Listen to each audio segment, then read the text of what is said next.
La Fundación Ciudadelas de Libertad me apoya en cada paso para que yo pueda convertirme en la profesional que siempre soñé. Saber que cuento con este respaldo me da la seguridad para estudiar y servir a los demás. Si querés saber cómo la Fundación nos apoya, visita el sitio www.fclibertad.org. Fundación Ciudadelas de Libertad. Formamos líderes para servir.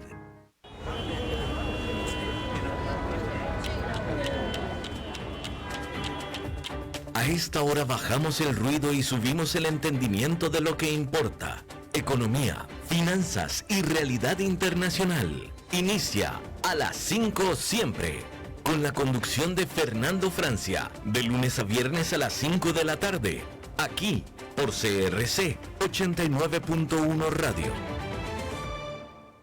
Hola, ¿qué tal? Bienvenidos. Hoy es martes 24 de febrero del 2026 y son las 5 en punto de la tarde.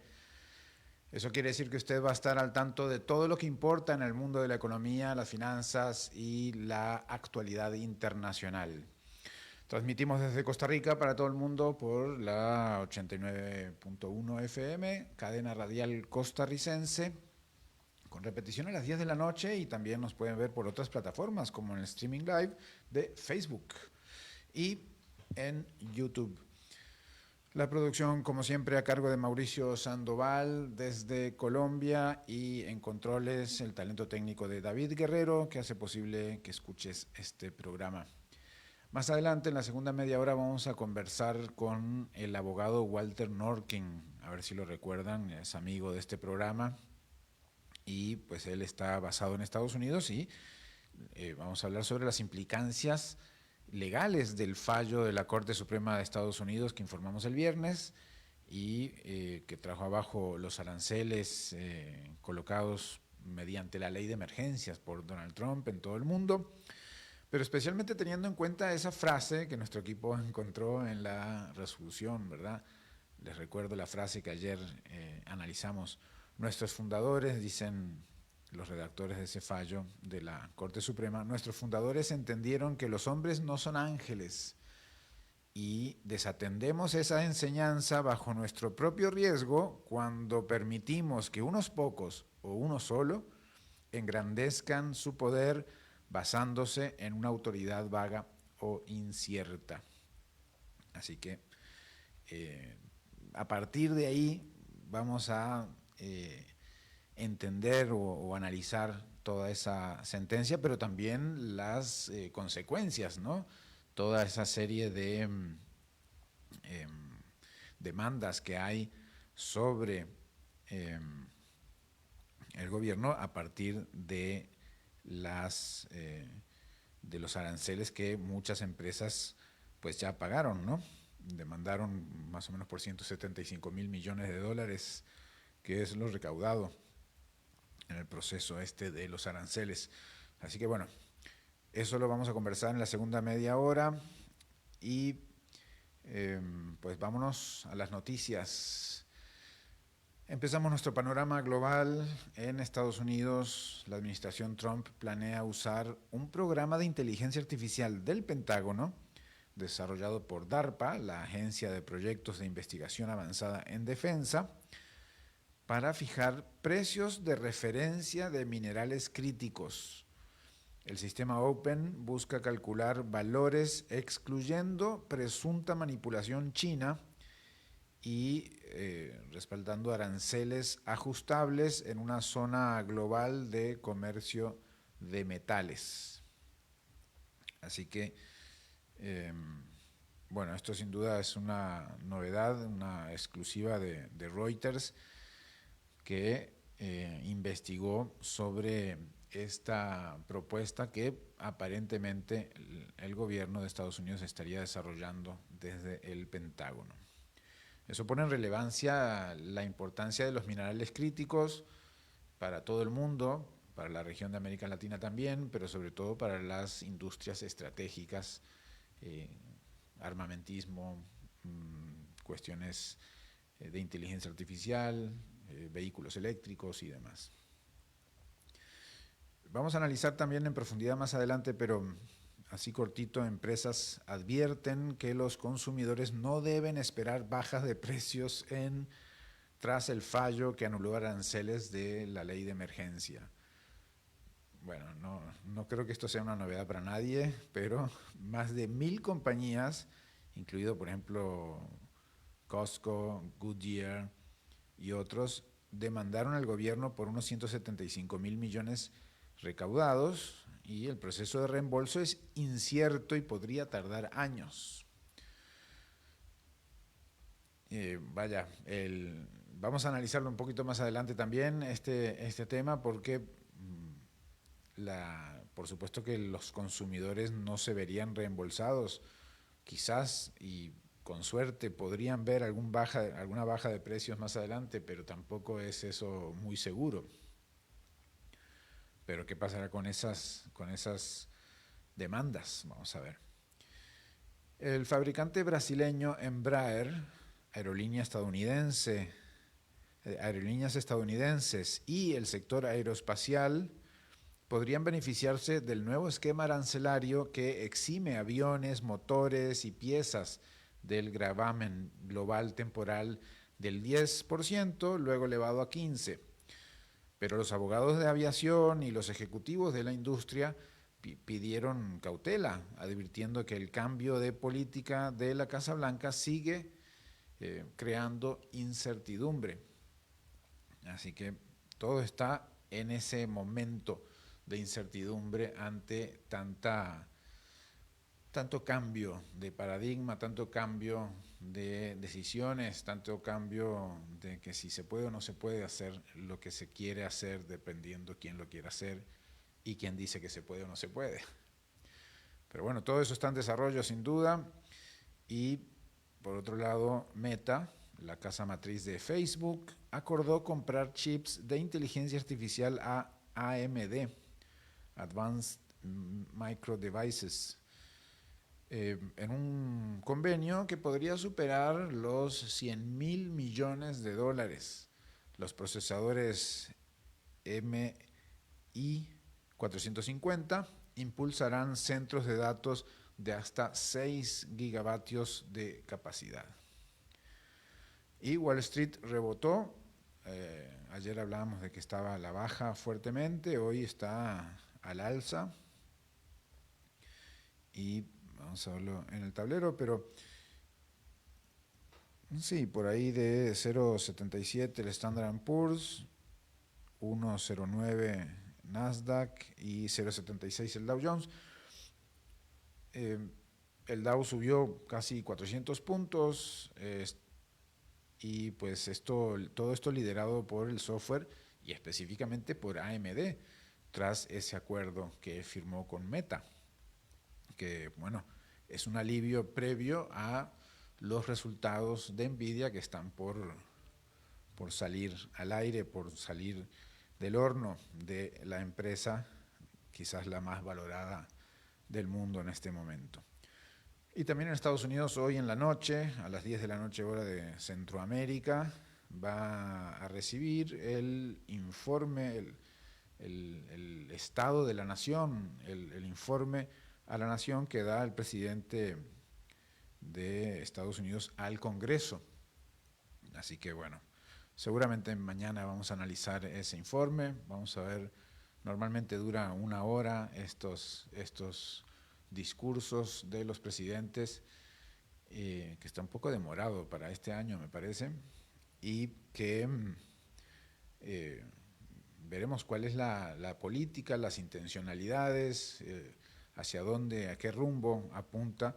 Y bueno, supongo que todo este tema de aranceles y de Cortes Supremas que no le dejan hacer lo que quieren a Donald Trump va a estar en ese punto de agenda. Vámonos a Europa. Funcionarios europeos esperan que Estados Unidos reduzca en semanas los aranceles sobre bienes que contienen acero y aluminio, aunque no sobre el metal básico. La medida aliviaría tensiones tras el fallo judicial que limitó aranceles recíprocos, dice Bloomberg, Reuters, Associated Press. Bueno, todo el mundo tiene esta noticia porque pues los europeos están esperando a ver que se materialice esa reducción que se supone que debe suceder pronto. Y en Alemania el canciller Friedrich Merz viajará a China con líderes de Volkswagen, BMW y Mercedes-Benz en busca de reequilibrar las relaciones comerciales en un contexto de rivalidad tecnológica y también por las tensiones con Estados Unidos. Pero bueno, ya estuvo el primer ministro de Canadá, va ahora el canciller alemán y bueno, pronto va a ir el Donald Trump también a visitar a Xi Jinping. Así que bueno, vamos a ver qué pasa con la visita del canciller alemán Friedrich Merz a China. Telefónica, situamos esta nota en Europa porque Telefónica es española, pero es de América Latina.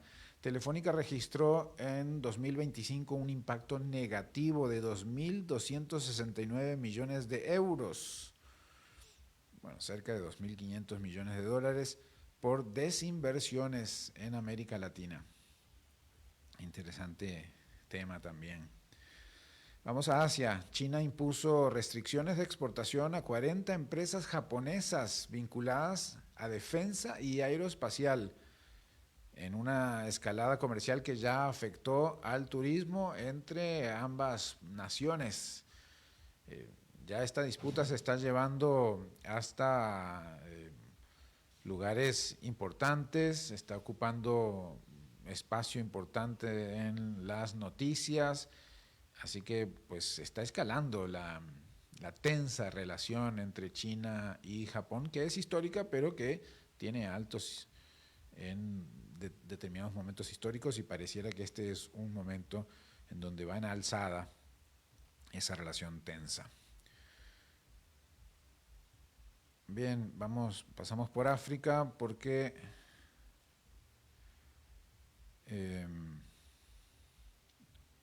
bueno, más bien seguimos en Europa porque Glencore, la minera con sede en Londres, acordó comprar casi 2.000 toneladas de cobalto por cerca de 115 millones de dólares al veterano operador Remy Wellfish. El metal clave para defensa sería enviado a Estados Unidos para su reserva estratégica.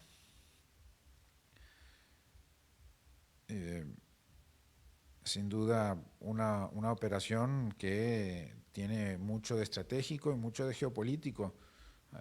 Está interesante seguirle la pista, a ver esta minera que tiene muchas operaciones en distintos países de África, pues ahí está esa operación de llevar ese metal a Estados Unidos. Bien, en América Latina, quizás la noticia del día en América Latina es que Panamá anuló finalmente las concesiones portuarias de una filial del conglomerado hongkonés CK Hutchison. Habíamos analizado ese tema hace unos días. Transfirió la operación provisional a APM Terminals, subsidiaria de la danesa Maersk, y también a Terminal Investment del grupo MSC de Suiza. Así que, pues, novedades en Panamá con ese cambio de la administración de los puertos. No es el canal, ¿verdad? Son los puertos que están uno de un lado, otro del otro, en las afueras del canal, y que sin duda tienen un alto tránsito y mucho interés. Y bueno, justamente Estados Unidos se había quejado de por qué estaba administrado por ese conglomerado hongkonés. Y pues ahí se cerraron esos contratos, hubo toda una demanda y parece que está pues ya definido a favor de estas dos grandes empresas del mundo portuario, APM Terminals y Terminal Investment. En México, el Servicio de Administración Tributaria, el SAT, reportó bienes asegurados por contrabando equivalente a casi 700 millones de dólares en 2025. Aunque la noticia se enfoca en que hay menos embargos, aunque el valor proporcionalmente aumentó. Esto quiere decir que hay más valores en asegurados que aunque haya habido pues menos embargos o menos problemas relacionados con el contrabando, aunque el valor aumentó.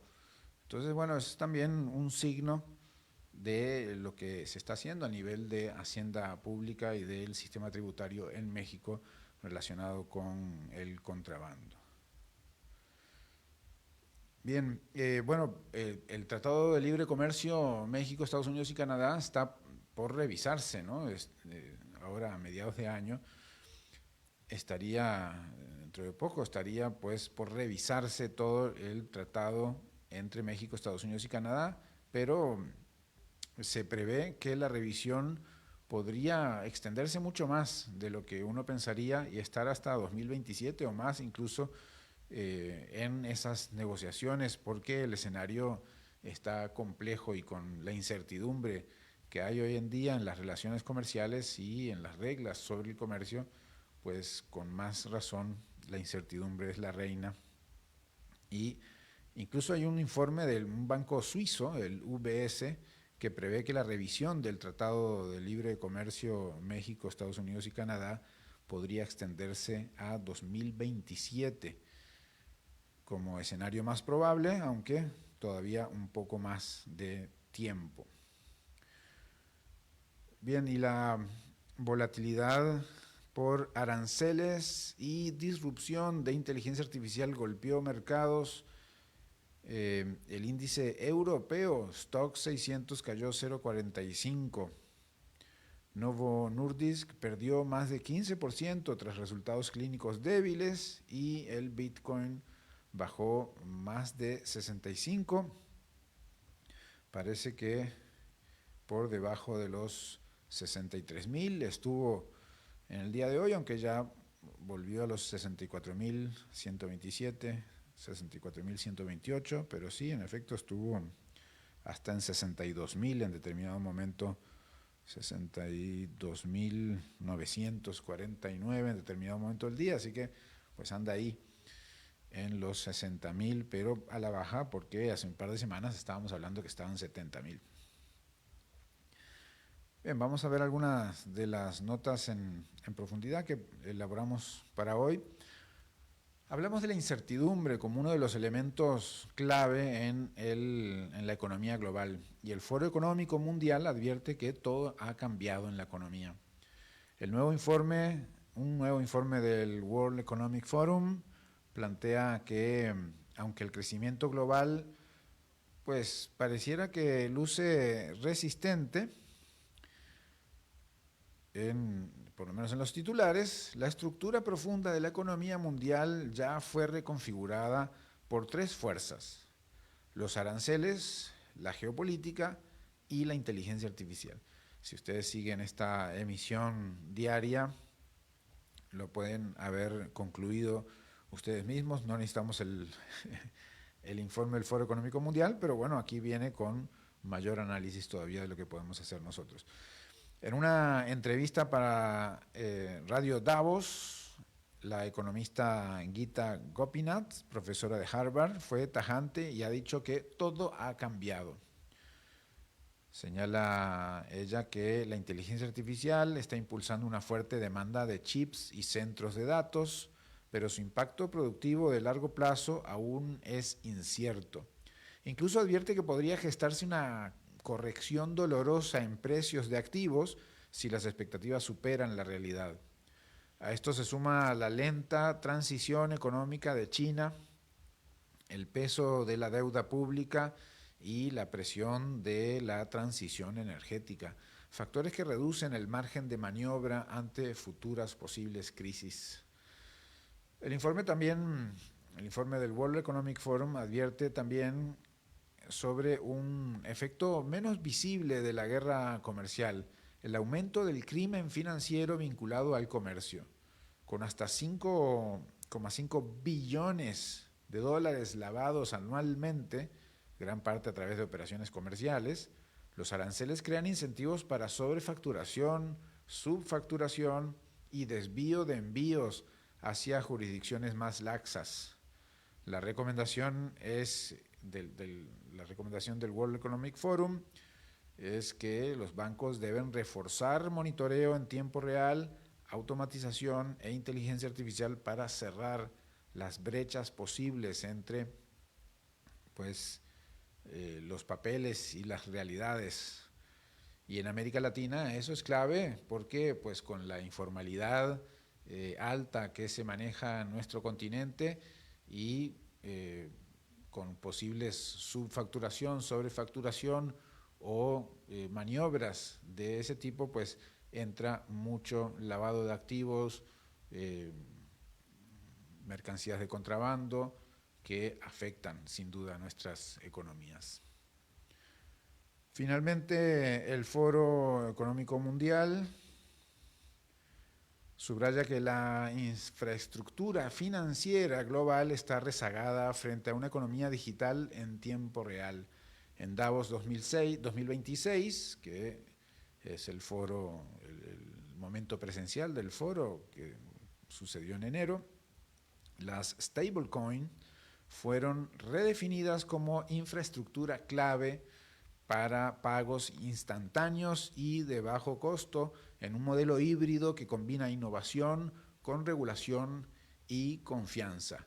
Sin duda un espacio de transferencia en la que América Latina está rezagada y que el mundo avanza a pasos agigantados.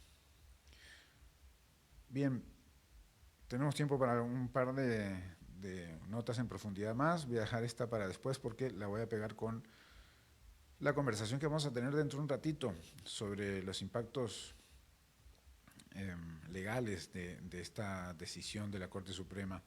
Pero vamos a una más general sobre la gestión de riesgos en la banca, que entra a una etapa estratégica, dicen varios informes, como uno de McKinsey. Un informe de la consultora internacional McKinsey titulado Global Risk Productivity Benchmark señala que la función de riesgo en los bancos está viviendo una transformación profunda. El estudio, basado en una encuesta de más de 40 bancos globales y regionales con balances promedios de 1,1 billones de dólares, muestra que el tamaño de los equipos de riesgo se ha estabilizado, pero los recursos se están distribuyendo internamente. Los directores de riesgo, conocidos como CRO, por sus siglas en inglés, están moviendo personal desde el riesgo crediticio, cada vez más automatizado, hacia riesgos operativos y de mercado. Entre 2020 y 2023, los equipos de riesgo crediticio redujeron su personal en promedio 7% anual, mientras que el riesgo operativo creció 11% y el de mercado cerca de 3% anual. La automatización y el uso de inteligencia artificial explican buena parte de ese cambio que se ha dado en los distintos bancos. El informe identifica 4 grandes tendencias: mayor precisión regulatoria, especialmente en Europa, adopción acelerada de tecnología e inteligencia artificial, fortalecimiento del modelo de 3 líneas de defensa de los bancos y reorganización interna mediante centros compartidos y mayor uso de servicios en el extranjero. McKinsey subraya que la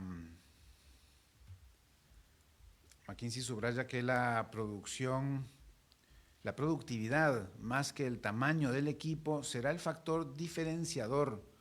Las áreas más avanzadas están invirtiendo entre 100 y 200 horas anuales en tecnología y análisis de datos, y cerca del 70% ya prueba aplicaciones de inteligencia artificial en decisiones de crédito. La conclusión de este informe de McKinsey es que la gestión de riesgo está dejando de ser una función de control para convertirse en un eje estratégico de resiliencia y competitividad en la banca global. Sin duda para América Latina también es un gran desafío porque pues tiene que adaptarse a esos cambios, no solo como sucursales, sino como la banca que también tiene un peso importante en nuestra región, y entender estos vaivenes de la gestión de riesgos en la banca en el mundo entero. Bien, y ahora sí, les hablaba del tema de las demandas que se está produciendo al gobierno de Estados Unidos, y la gran pregunta de los 175.000 millones de dólares, dice, es: ¿la ciudadanía que pagó los aranceles podrá haber algún tipo de reembolso? Yo creo que usted ya sabe la respuesta, pero la Corte Suprema, como todos sabemos, declaró ilegales los aranceles más amplios impuestos por Donald Trump, y ahora el gobierno estadounidense enfrenta la posibilidad de devolver esos 175.000 millones de dólares recaudados por esas medidas. Pero aquí hay un detalle clave, que es que aunque los consumidores ya pagaron parte de ese costo vía precios más altos, no necesariamente o no recibirán un centavo directo, como es bastante obvio y lógico. ¿Por qué? Pues porque quienes pagan formalmente los aranceles son los importadores registrados. Grandes cadenas como Costco, Walmart, Target. Si hay devoluciones, irán pues a esas empresas, no al consumidor final. Y ni siquiera eso está todavía muy claro. El propio Trump advirtió que el proceso podría tardar hasta 5 años. Según el laboratorio Pricing Lab de Harvard Business School, los consumidores absorbieron cerca de una cuarta parte del costo de los aranceles mediante aumento de precios. La Tax Foundation estima que el hogar promedio pagó $1,000 adicionales al año, basado en este concepto, como informamos hace algunos días. La Casa Blanca ha sugerido cheques de $2,000 como alivio, pero eso sería un estímulo económico aprobado, si es que sucede, por el Congreso y no como reembolsos. Eso también lo anunció Trump en algún momento hace varias semanas. Mientras tanto, pues demócratas, como la senadora Elizabeth Warren, presiona para que los fondos lleguen a consumidores y a pequeñas empresas, pero nada obliga a las compañías que recuperen dinero a trasladarlo a sus clientes, y pues en la práctica el alivio, si es que llega, será indirecto y será parcial y muy posible lejano en el tiempo. Vamos a una pausa breve y enseguida volvemos con nuestra entrevista de esta tarde. Regresamos a las 5 siempre con Fernando Francia. Agua es vida, salud y bienestar. Por eso, vos y los tuyos necesitan agua purificada, ozonizada y embotellada San Ángel. Hace que tu vida sea más larga y saludable con agua San Ángel. Disfrútala naturalmente y viví una experiencia con agua purificada San Ángel. Pureza que se siente. Búscanos en Facebook como Agua San Ángel. Continuamos escuchando a las 5 siempre con Fernando Francia. Les decía al inicio, bueno, gracias por continuar en contacto, les decía al inicio que esta frase de la resolución de la Corte Suprema me ha dejado sorprendido, no por su significado, que me parece muy profundo, sino por haberlo leído en tiempo real y por estar en un instrumento de hoy, de la actualidad, de lo que vivimos como noticias. Y es que esta frase que leí al inicio y que la repito ahora, nuestros fundadores, dice la resolución de la Corte Suprema, nuestros fundadores entendieron que los hombres no son ángeles y desatendemos esa enseñanza bajo nuestro propio riesgo cuando permitimos que unos pocos, o uno solo, engrandezcan su poder basándose en una autoridad vaga o incierta. Cierro las comillas y agregaría como lo ha hecho Donald Trump aduciendo la ley de emergencias para establecer los aranceles. Con esa frase, el Tribunal Supremo de Estados Unidos recordó que el poder presidencial tiene límites y que no puede ampliarse sobre la base de una autoridad vaga o incierta. El fallo, que declaró ilegales los aranceles recíprocos impuestos bajo la Ley de Poderes Económicos de Emergencia Internacional, no es solo una decisión técnica, es una reafirmación del equilibrio constitucional entre el Ejecutivo y el Congreso. La resolución abre ahora un escenario complejo. Empresas como Federal Express, Costco y otras ya han demandado al gobierno para recuperar los gravámenes pagados, mientras la Casa Blanca anticipa una batalla judicial que podría extenderse por años. En juego no están solo miles de millones de dólares, sino la arquitectura legal de la política comercial estadounidense y el mensaje que Washington envía al sistema de comercio global. Bueno, para entender todo esto, para analizarlo, conversar un poquito esta tarde, nos acompaña Walter Norkin, abogado, socio de las oficinas de Miami y Nueva York del bufete Archivis Law Group y director de la Oficina de Defensa Penal Internacional. Bueno, además con una trayectoria de muchos años y una década como fiscal federal en el Departamento de Justicia, en el Distrito Este de Nueva York y en el Distrito Sur de Florida. Y bueno, soy uno de los abogados penalistas más influyentes de Estados Unidos y por eso mismo y por ser amigo de este programa es que le agradecemos muchísimo este rato que nos compartís. Walter, muchas gracias. Es mi placer, gracias por invitarme. Bien, y lo primero es eso, ¿no? La Corte Suprema rescata, estabas escuchando esta frase que decía, ¿no? La Corte Suprema rescata, los hombres no son ángeles y no sabemos manejar el poder, básicamente, ¿no? El Corte Supremo tiene el lujo de ser filósofo también, de interpretar las leyes. Sí, ¿y qué te parece la resolución tiene 170 y tantas páginas, pero a mí me sorprendió eso justamente porque al final es lo que creo que pone en el centro de la disputa. No podemos aprovecharnos del poder absoluto para lo que al personaje de turno se le ocurra. Eso siempre ha sido un debate en el gobierno de los Estados Unidos, donde cabe el poder, qué es el equilibrio entre las varias partes del gobierno.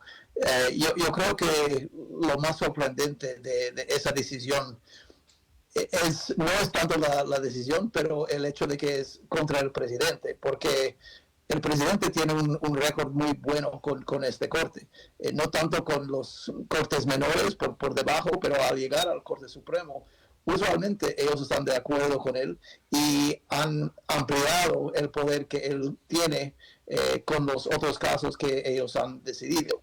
Y creo que mucha gente pensaba que va a pasar igual con este. Así es algo sorprendente y eso es otro análisis. ¿Por qué de todos los casos que han escuchado, por qué este es donde ellos han puesto una línea para decir no, usted no tiene el poder para hacer eso? Qué interesante, ¿no? Porque justamente hay varios nombrados por republicanos que se entienden conservadores, que normalmente votan, como decís, a favor de los temas que está colocando Donald Trump sobre la mesa y en este caso no. ¿Tendrá que ver con esa distribución de poderes que al final la Corte Suprema no deja de ser guardiana de eso? Supuestamente sí son guardianos de eso, pero no han comportado como guardianes de eso en otros casos. Uh-huh. Y es interesante, por ejemplo, en comparar el caso que tiene que ver con la despedida de un gobernador del Banco Central.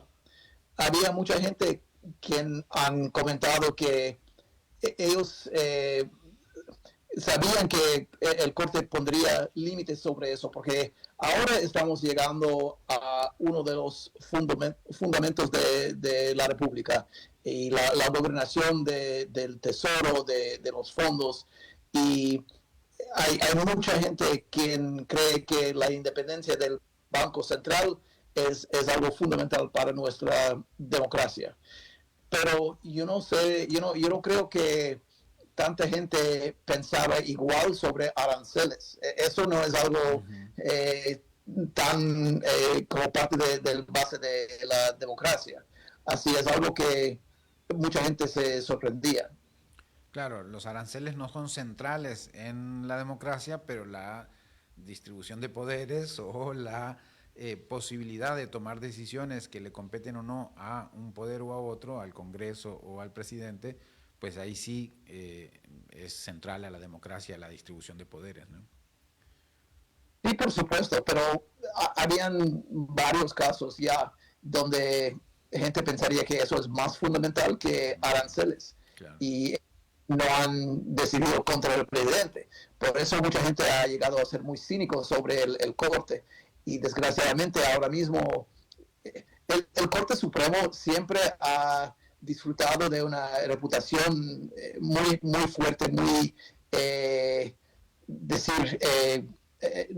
muy alto en la política estadounidense. Lo más que una persona puede estar enfadado con Congreso, usualmente con el Corte Supremo se pensaría que ellos serán más neutral. Y desgraciadamente hemos perdido eso en esa administración, donde hay mucha gente que piensa que el corte tampoco es neutral, no diferente del presidente, no diferente del Congreso, que hay partidos políticos que influyen en corte y el corte toma decisiones así. Uh-huh. Por eso hay gente ahora preguntando qué es por detrás de esa decisión de aranceles. No puede ser solamente una cuestión del poder, porque había muchos casos que tienen que ver con el poder. ¿Por qué son los aranceles diferentes? ¿Cómo puede ser algo que beneficia los jueces? Eso es desgraciadamente una conversación con gente cínica aquí en los Estados Unidos. Claro, entender si hay algún trasfondo que ahora surge a partir de esto, pero vayamos al tema de los litigios o de las demandas sobre el gobierno de Estados Unidos que se avecinarían, que ya se avecinan respecto a esto, porque se venían colocando desde antes de esta resolución de la Corte Suprema. Las empresas demandaron incluso antes del fallo, un poco porque entienden, supongo, sus equipos legales, que mientras antes se coloque la demanda y se empiece a mover esto, pues podrían tener algún tipo de ventaja procesal para cobrar algo lo más rápido posible de lo que ya tuvieron que pagar en los aranceles. Pues usted está preguntando sobre la estrategia de las empresas que están intentando recuperarlos, ¿no? Uh-huh. Eso depende mucho de... no hay un corte por encima del Corte Supremo. Uh-huh. Así no hay apelación para el presidente.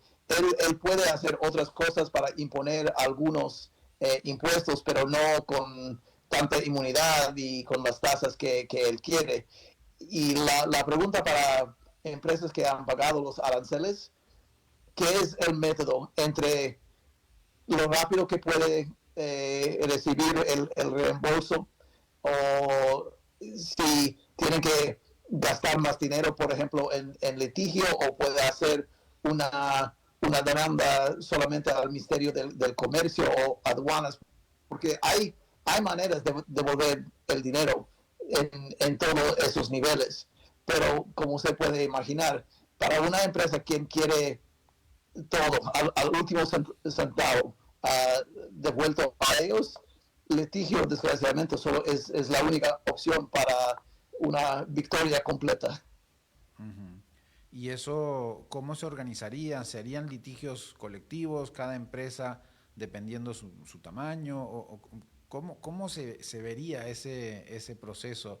¿Y se inundará de demandas el gobierno de Estados Unidos a partir de esto? No, desgraciadamente no hay colectivo. La ley requiere que cualquier partido de litigio básicamente lleva su propio caso. Hay excepciones, algo que se llama class action, donde se ha permitido gente para unir, para hacer un caso, pero eso usualmente no aplica a la ley de comercio. Así que cada empresa tiene que hacerlo por sí mismo y es bastante costoso. Por eso Federal Express, que es una empresa bastante grande, ellos no temen el litigio y lo puede hacer. Pero una empresa importadora pequeña de 10 personas, decir, importando algo de Costa Rica a Miami, para ellos es más difícil y puede ser que los aranceles están perdidos. Claro, claro, eso ya sería muy complicado. Y ni hablar para los consumidores. Esto, con lo que venía leyendo de algunos informes antes de que te sumaras a la llamada, para los consumidores es básicamente imposible porque eso ya no hay vías como para que lo tendrían que hacer las empresas por voluntad propia, ¿no? Correcto, correcto. Y vamos a ver si eso afecta el voto que va a venir en un año, cuando un par de los congresistas están bajo el voto, si va a penalizar a esa gente por apoyar los aranceles, porque los consumidores, si no tienen remedio de cómo pueden recibir los gastos más, o sea, las aumentaciones de gastos que ellos han pagado para consumir. Claro, la midterm, las elecciones de medio periodo, que son en noviembre, cambiarían unos cuantos asientos en el Congreso y bueno, ahí estaría el dictamen definitivo de los consumidores si están contentos o no con lo que ha venido pasando estos últimos meses, ¿no? Y será ahí como se vea en definitiva, pero esto también de alguna manera pone al comercio global en una incertidumbre, ¿no? Estamos hablando con el abogado desde Estados Unidos, Walter Norkin. Esto pone un poco en incertidumbre al comercio global, porque ya estuvo Donald Trump en el mundo entero amenazando y colocando aranceles. Ahora desde el propio Estados Unidos se dice que esos ya no. Vuelve Donald Trump a decir que ahora va a poner otros vía otra ley. ¿Esto qué mensajes le lleva al comercio internacional desde el derecho? Pero es interesante porque alguna gente cree que el superpoder del presidente Donald Trump es que no se puede predecir cómo va a decidir. Así, más difícil negociar con él, hay más incertidumbre, pero a veces a través de esa incertidumbre él y los Estados Unidos ganan por eso. Uh-huh. Pero al mismo tiempo Estados Unidos formó parte en los últimos 40 años de haber organizado todo este sistema de reglas al comercio mundial y ahora pareciera que lo está dinamitando, ¿no?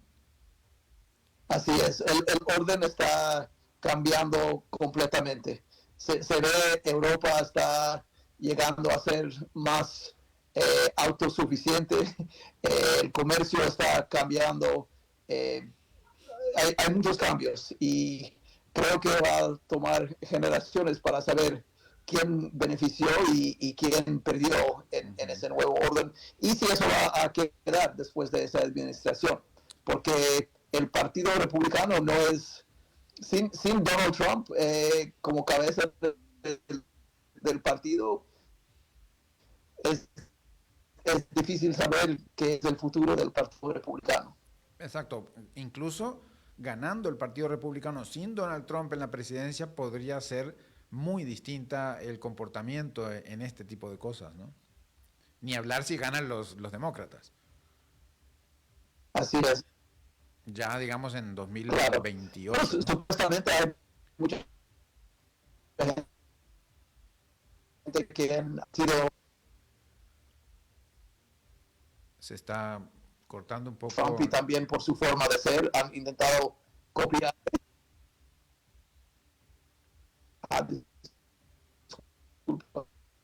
Bien, vamos a ver si resolvemos un poquito esta conexión, Walter, que se venía muy bien al inicio, pero ahorita empieza como a cortarse mucho.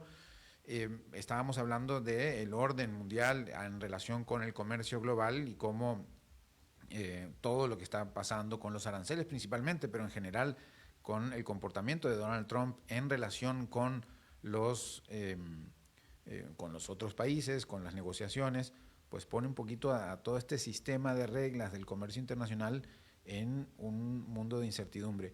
Y lo que estaba por decir Walter Norkin era, habría que ver si se sostiene, incluso aunque gane el Partido Republicano un siguiente mandato, no en estas elecciones de noviembre que son del Congreso, sino en las que vienen después, dentro de 2 años, en 2028, ya de presidenciales. Si sosteniéndose el Partido Republicano, sostendrán este tipo de políticas, y ni hablar de que si ganan el Partido Demócrata podría cambiar este tipo de políticas, o por lo menos de comportamiento en relación con ese sistema de comercio internacional. No sé si ya estás, Walter, probemos cómo está el sonido de tu lado. Creo que estoy bien ya con el sonido. Estaba diciendo que aún si ganan los republicanos, hay mucha gente que han sido influidos por Donald Trump y han intentado copiar como su forma de ser, su forma de hablar, pero de verdad yo no he visto a alguien todavía quien es tan semejante que puede capturar la imaginación de la población, de la gente que votó para Donald Trump, aun si fuera otro republicano. Claro. Y entonces se revertirían muchas de esto, por lo menos del estilo, pero también muchas de estas políticas se revertirían en 2 años para un próximo mandato. Pues eso es la cuestión. Y yo creo que hay muchos países que están esperando esto para volver al mundo más predecible, que puedan predecir cómo va a reaccionar el presidente de los Estados Unidos, que ahora mismo no se puede predecir. Y es un tiempo interesante para nosotros como ciudadanos. Claro, y para vos especialmente, Walter, que estás analizando desde allá y, bueno, con tu trabajo en términos legales, son temas en los que estás expuesto permanentemente. Ahora, el gobierno de Estados Unidos recibe con este fallo de la Corte Suprema un revés, es decir, es negativo, y lo puede torcer, lo puede volcar para que parezca positivo, o tendrá que lidiar con este golpe, digamos, contrario el gobierno de Donald Trump. Yo creo que es difícil decir que eso no es negativo. Es muy difícil decir que hay algo positivo para el presidente y para torsionarlo para volver a algo positivo. Sin embargo, lo que sabemos del presidente es que él pelea mucho y nunca da por vencido, como dice la canción. Él inmediatamente después de que el Corte Supremo dijo que los aranceles no pueden quedar, él inmediatamente cambió y impuso otros aranceles menos de 15%, pero de todas formas no estaba diciendo, vale, no hay aranceles, o vale, yo voy a ir al Congreso para llegar a un acuerdo de cómo hacerlo para sobrevivir una demanda al Corte. No le interesó hacer un acuerdo, solo le interesó pelear y intentar de nuevo hacer que puede por sí mismo, sin el Congreso. Eso refleja, yo creo, más el tipo de persona como quien es más que nada. Y está comprando tiempo, decir, porque esos 15% va a quedar por algún tiempo hasta que hay otro caso en el Corte Supremo. Así es, eso puede durar 6 meses más, un año más, y así peleando, él está ganando poco a poco. Y lo que hace es mostrar que tampoco se va a someter a lo que indican las instituciones, como decir, buscar un acuerdo en el Congreso, por ejemplo, porque quiere seguir mostrando su fuerza, ¿no? Así es, así es. Pero eso es cuestión de personalidad. No creo que, no puedo recordar otro presidente de la historia quien ha aprovechado tanto en tomar acciones por sí mismo, sin el Congreso, sin consejeros. Él hace que él quiere en ese tiempo. Claro.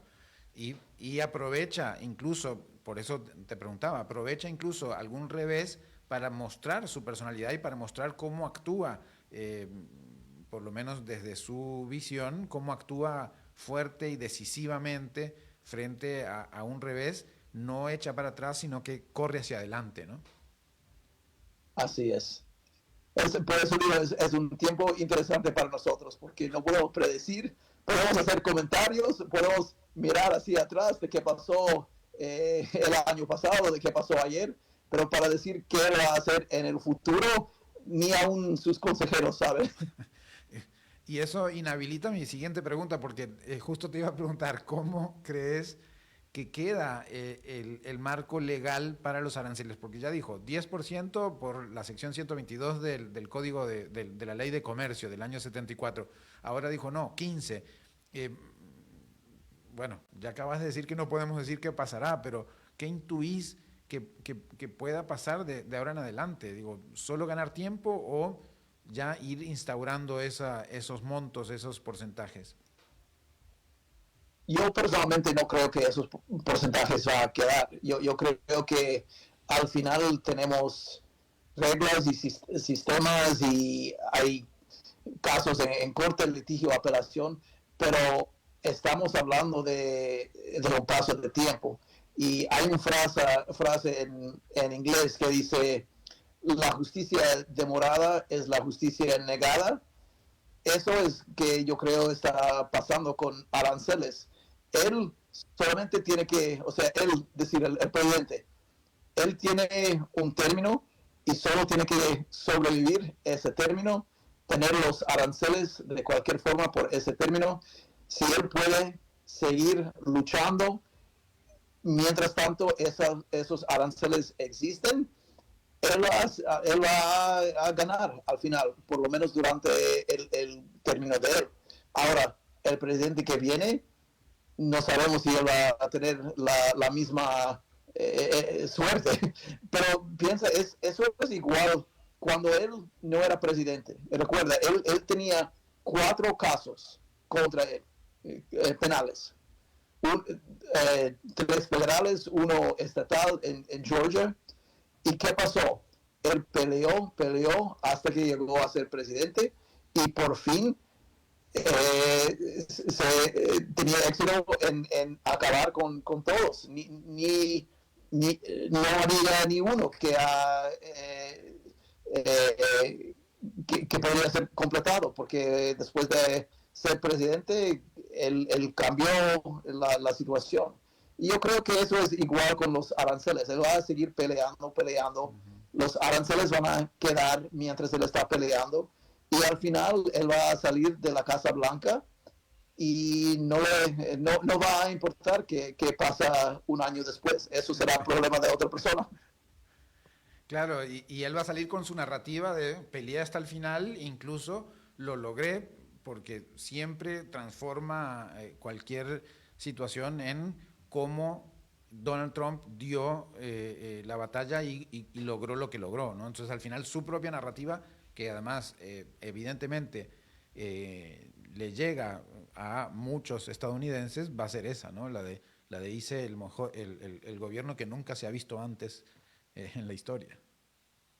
Sí, Y si hay alguien quien gana durante ese periodo, él va a tomar crédito para decir, mira qué he hecho con los aranceles. Y no importa que eran, no decir ilegal, o sea, no es algo penal, pero si no era propio, si no era permitido, no importa. Existían durante el tiempo de su administración. Alguna gente beneficiaron, tal vez el gobierno benefició sobre las colecciones de los fondos. No sé, porque es difícil saber a quién creer si esos aranceles están ayudando o no ayudando la economía al final. Pero en cualquier forma, en cualquier situación, al final él va a tomar crédito por el hecho de que existían los aranceles y ayudó en alguna forma. Claro, sin duda va a utilizar esa narrativa durante y posterior a su gobierno por muchos años más. Muchas gracias, Walter. Es mi placer, gracias por invitarme.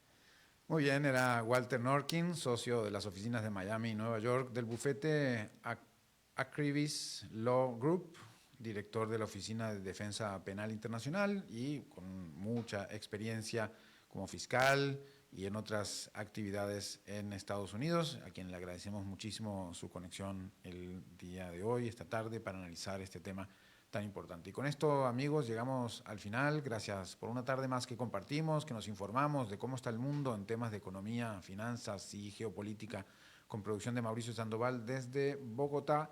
David Guerrero en los controles, RC 891 Radio. Me despido y nos vemos en 23 horas. Hasta la próxima. Concluye a las 5 siempre. Economía, finanzas y realidad internacional.